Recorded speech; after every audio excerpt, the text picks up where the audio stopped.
let's go ahead and get started because I have a lot to cover and I'm super excited that you're here with me today. The topic of this YouTube Live is starting a garden on a budget. And this topic is really important right now, in my opinion, as important as it's ever been, maybe, because of some difficulties that we've had with supply and some difficulties with gas prices, and just things have been not the easiest to navigate when it comes to getting what you want and having it there where you need it whenever you are talking about food. So I grow food. If you follow my blog, growingthegoodlife.net, you know that. And if you're a friend of mine, you also know that.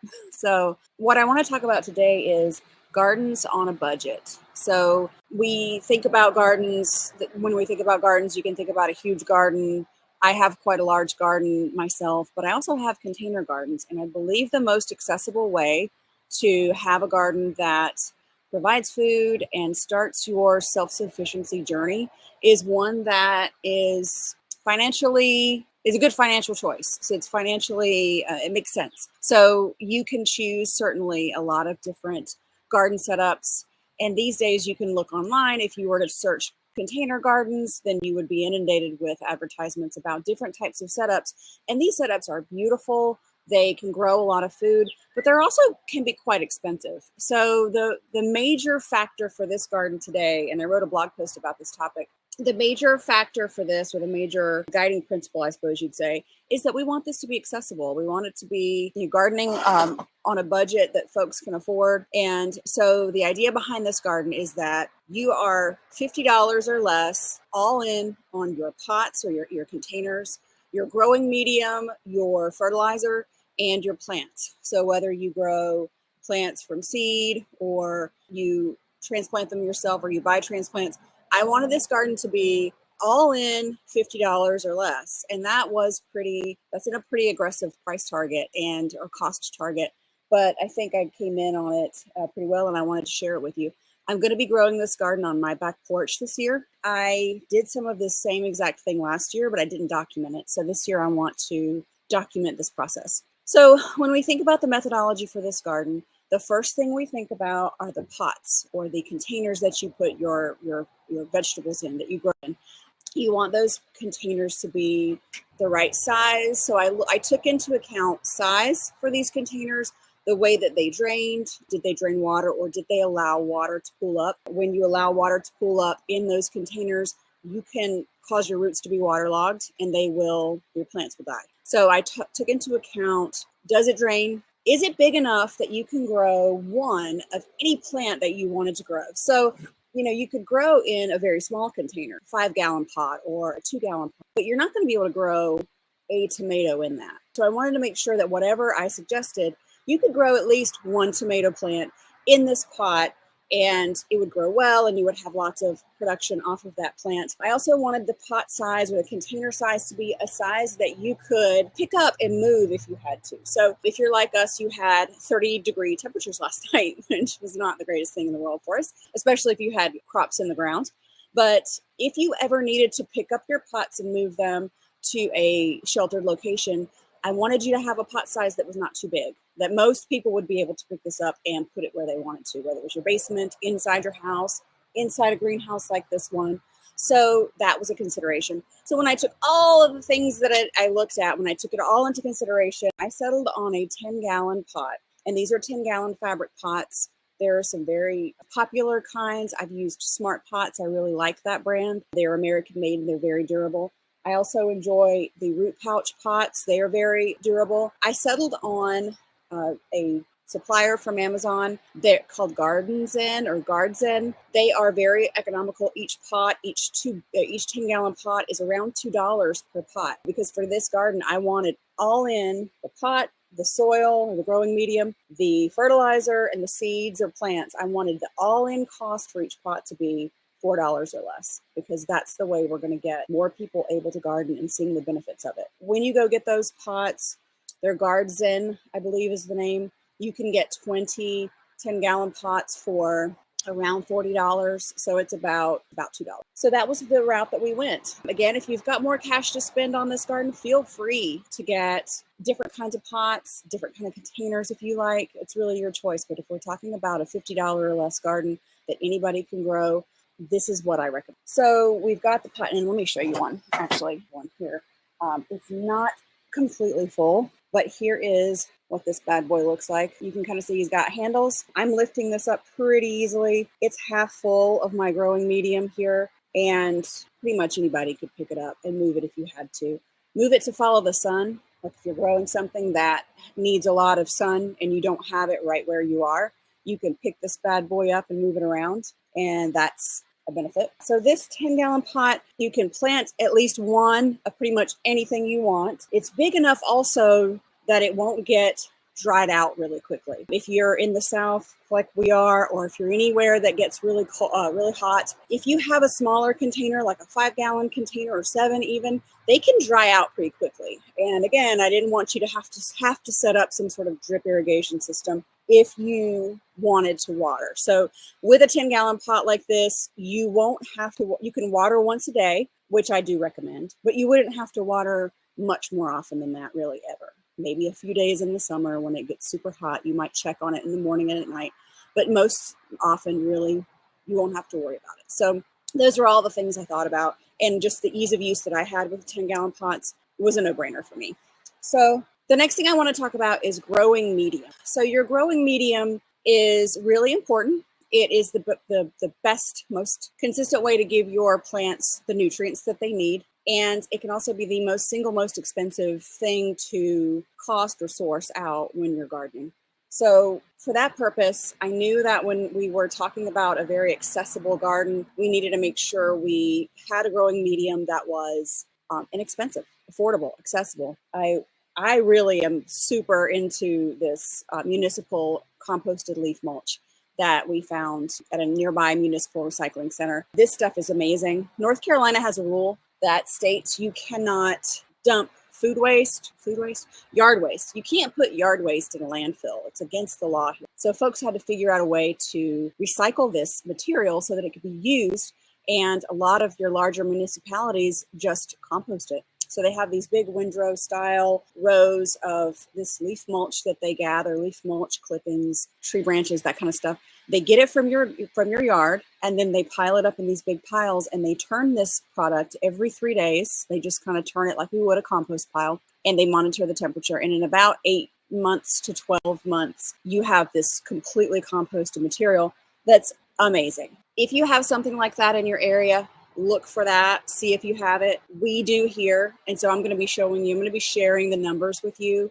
When we calculate the numbers for this pot, we're talking all in for 1.5 cubic feet of material. It costs about $1 to fill this pot up. That's a pretty good deal, okay? That's a really good deal. And you think about it, if you're filling a lot of pots with material, and if you're buying $15 per cubic foot bag of stuff from the big box store, that will add up really, really quickly. So this municipal leaf mulch is amazing. Tomorrow, I'm sending some out to the North Carolina state government to have them test it. I want to know what exactly what the NPK values are for this product, the nitrogen, phosphorus, and potassium content. I want to see what is in ours specifically, but I do know that others from just about 20 miles further away is actually certified organic, and they do everything the same way. They get their materials from the same sorts of municipal locations. They treat it the same way. They use the same sort of water, and they are certified organic. So if you live around Charlotte, North Carolina, and you purchase something called Queen City Compost, then you are buying that composted leaf mulch from the city. And Ever Hopeful Gardener on Instagram, I need to give her a shout out. She went to their location and shared all of that on her Instagram. And that's where I got that information about the certification for this. So I have a really good feeling about what I have here, that it also will be something that could be certified organic. Where we get it, they call it black gold, and they do this process, or the sales of it are not constant. They're only a few weekends out of the year. There's several handfuls of weekends in April and several in October. And when we go, we get several dump truck loads of the stuff because it's that good. We use it to augment our clay soil, so it's really good for that. So we pay $15 for a scoop of this stuff, and a scoop is about 2 cubic yards, which will fill up the back of a pickup truck. and our dump truck will hold about 2 of those. So we get around 4 cubic yards of this stuff for $30. The cost of diesel is figured in there. And so when I did all the math, did all the calculations, it turns out that each of these pots is about $1 worth of soil. So we've got $2 in the pot, the fabric pot. We have $1 in the soil. Then we have we have about 55 cents in the fertilizer. And the fertilizer I recommend for this process is called Biotone Starter Plus, and it is from Espoma, Espoma. They are an amazing company. Their fertilizers are all awesome. They are organic, granular fertilizers. Some portions of the fertilizer are quick release, but most of them are slow release. And when you put fertilizer in your pots, incorporate it into the soil, some of those nutrients will release right away, but most of them will release in about a month. So within a month, you will have all of the nutritive value kind of circulating, and that's going to stay in there and give nutrients for a few months. It's a really great product. I've used it for several seasons. I love it. What I do is I fill up each of these 10-gallon pots with about 1.5 cubic feet of soil. That was the $1 worth of soil. Then I put 1 cup of this dried granular fertilizer. And so at the typical cost that I pay, that's about 55 cents worth of fertilizer, and mix it up really well. And now where are we at? We have $2 for the pot, we have $1 for the soil, and we have 55 cents for the fertilizer. So now we have $3.55 for the cost to us. And then the final step of all of this are the seeds. So your seeds or your plants. So what I want to talk through today, I have written a blog post about this whole thing, and I'm kind of going through it. But what I want to share with you is one of the garden scenarios that I shared on the post. So I talked through 3 different sizes of garden. I talked through small, medium, and large. And the only difference between those is simply the number of pots that you plant. So I kind of laid out what those look like. The small garden plan is under $25. You'll have 6 containers. Makes sense. 6 times 4 is 25. Or 6 times 4 is not 25. It's 20. The medium garden plan, which is what I'm going to do, 12 containers, and that's right around just under $50. So let's talk through what you would put in those containers, because that's going to dictate kind of what seeds you buy or plants that you buy. I'm going to have 4 containers. So 4 of my 12 containers are going to be lettuces or greens. I'm going to have a Paris Island cause romaine lettuce, a Tom Thumb lettuce, and a kale mix. All of these 4 containers will be seeded with lettuce, direct seeded. I will probably harvest most of those as baby greens, and I will also probably succession plant that lettuce. So what that means is I will mentally sort of divide each container into 2 parts, and I will sow the seeds in one side. So I'll have Paris Island romaine in half the container, and I'll leave it empty. Then I'll have Tom Thumb, also half that, leave the other half empty, and some other kale mixes. Then what I'll do is I'll wait 2 more weeks, and then I will sow some more. And what we're doing here is called succession planting. And when you succession plant, the reason you're doing that is because you want to have a steady stream of lettuce for several months into the future. And you want to do that, but lettuce doesn't last forever. You can probably harvest 3 times off of these baby leaf lettuce plants. If you're harvesting a head of lettuce, obviously you can only do that 1 time. What you want to do is you want to succession plant, because that way you'll have fresh lettuce coming on months into the future. So in those 4 pots, I've got a Tom Thumb lettuce, which is a super, super adorable, cute head lettuce. It's like a butter lettuce that forms a head. So adorable. You can pick that the leaf stage, or you can pick it at the head stage, depending. And you can do that for any of these. Then you've got the romaine lettuce, kale mixes. Lettuce is a great one to start with, because lettuce is that vegetable that if you're like me, you're going through the grocery store and you're like, oh God, you go buy the produce, you feel a little guilty, and you're like, you know what? I'm gonna throw. There's a bag of spinach and here's a bag of lettuce. I'm just gonna throw this in the cart because I can have salads. And salads are easy, and I need more vegetables, and this is how I'm going to do it.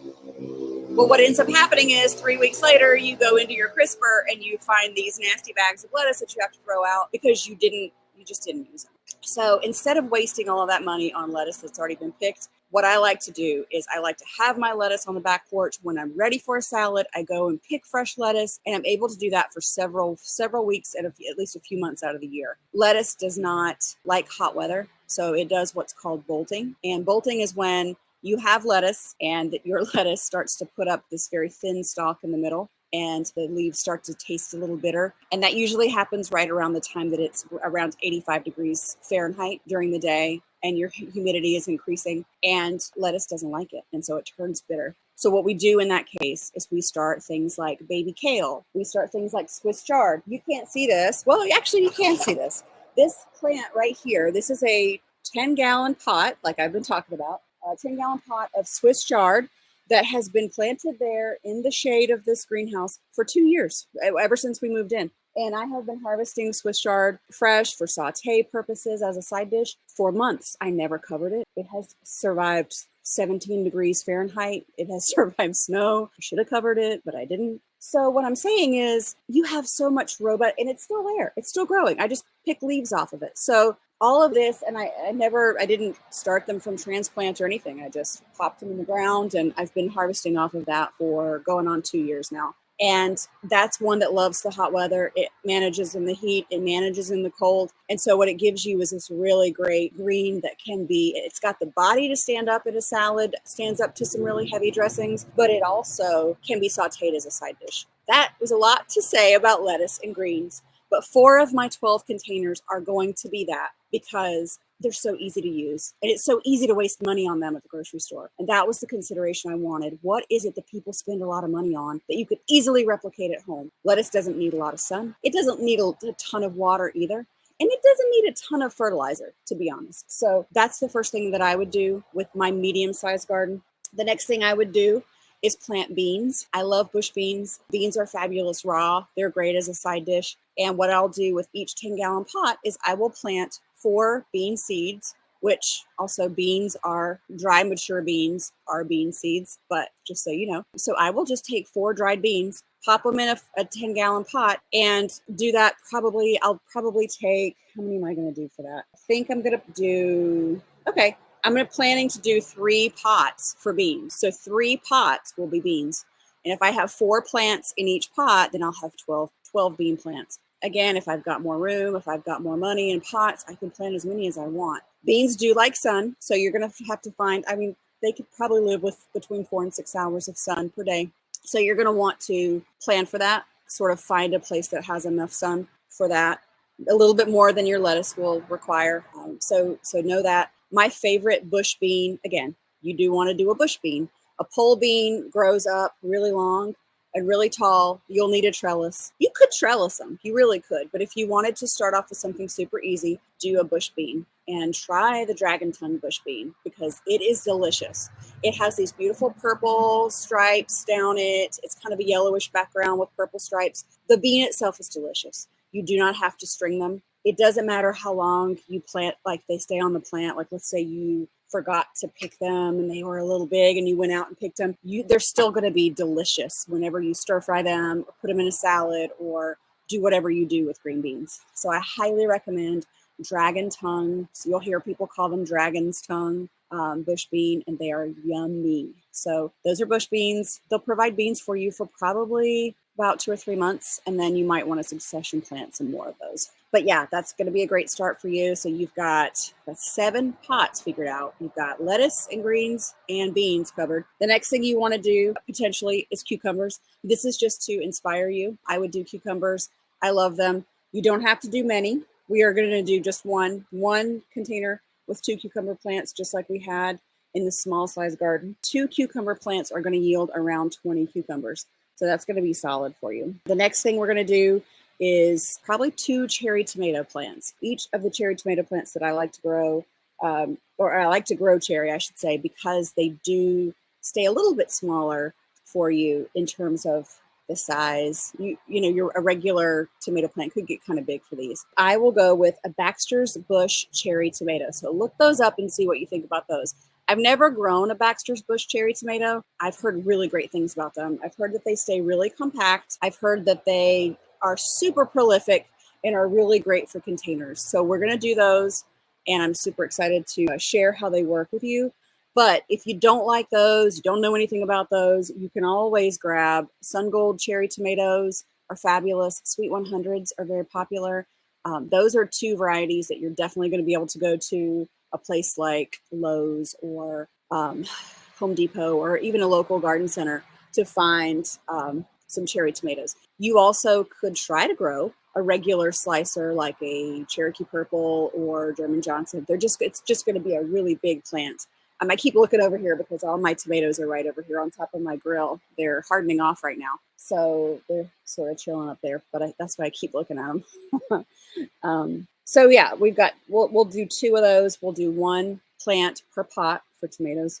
And then peppers are going to be a great addition for this. I'm just going to do one pot in the medium garden. If you had more pots in your large garden, you could probably do more than that. We're going to do 2 plants per pot. So I will have 2 pepper plants, and that's enough to top salad. It's going to produce enough for you to put on fajitas, eat raw, do whatever you want to do. And finally, the last but arguably most valuable pot in this medium garden is your herb pot. So I am putting the following herbs in my herb container. You know how expensive fresh herbs are at the grocery store. If you can find the ones you're even looking for, they're super expensive.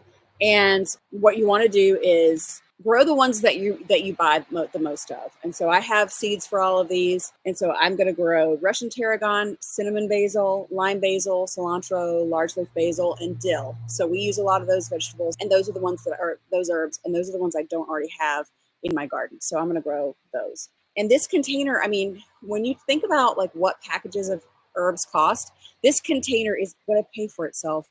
I mean, you've got $4 all in if you grow all this from seed. And how much does one pack of fresh herbs cost? Like $3 each, right? All day long. And that's another thing you buy, you put it in your refrigerator. Maybe you forget about it. Maybe you use it. It's so nice to be able to walk out on the back porch and have all of these waiting for you to pick, and you don't have to pay exorbitant prices for it. Let me give you some places that you can buy seeds. So some of my favorite seed suppliers. Now, you can go to Lowe's, Home Depot, Tractor Supply, anywhere to get seeds. It really honestly doesn't matter. If you want to get the cheapest seeds you can get, go for it. When it comes to lettuce and things like that, we want to optimize your savings. If you're going to a specific place to find seeds, I would suggest Botanical Interests, Seed Savers Exchange, and My Gardener, Sow True Seeds, Alliance of Native Seed Keepers, Baker Creek, and I just realized I misspelled that on the blog post and called it Baker Greek, and Hudson Valley Seed Company. All of these are great places. Any of the seeds that you purchase really are going to work, so just whatever you want to buy is up to you. The only thing I would say is that if you want to plant plants, I would highly suggest that you go buy plants for your tomatoes and your peppers, because they're not very easy to grow direct seeded to direct seed at all. So I would definitely recommend that you buy transplants or grow them yourself. I actually would recommend that you grow them yourself, but that's another video for a different day. So again, places to buy transplants. A great place to get transplants is on Facebook Marketplace. Your neighbors are growing these things. They have a lot of extras, especially in the springtime. So if you want to hop on Facebook Marketplace and just search for these, you're going to find varieties that are going to interest you and intrigue you that you can't find at your big box retailers at prices that are good and the quality is good. Yeah, it's just an awesome opportunity. Or you can go to your local farmers market. Our local farmers market is fabulous, and we have lots of growers who, like right now, I went yesterday, and there are so many different transplants for sale. Lots of tomatoes, squash, cucumbers, peppers, you name it, they have it. So extras for this garden that you can purchase if you need. Some things that I would think about that would be very useful. Chicken wire. Chicken wire, you can create a very inexpensive cloche, which just covers up the top of your 10-gallon bucket here. You can use chicken wire. You can kind of put some stakes up around the perimeter and sort of use a dome of chicken wire over it to keep the squirrels out, or to keep the chickens or whatever you have that likes green plants or seedlings. That's a really inexpensive way to do that. Another thing, you might want to collect your rainwater with a rain barrel. You might not want to use your water. You might want to collect it via a rain barrel, and that's fine. And then gardening tools, you don't really need a lot of gardening tools for this small garden. That was the point. I didn't want there to have to be a lot of different tools and things that you needed for this. So you really just need like a small spade or a fork. I mean, honestly, you don't really need, you're not moving huge things around. you're just sprinkling seeds over the surface and you're covering them with soil, right? Like you're not doing a lot of like wild stuff with this garden. So read the blog post if you haven't already. I'll link to it in the description box and let you know all the details in the post. But the post really does cover everything in this. Everything I've talked about and more, the post goes into detail about.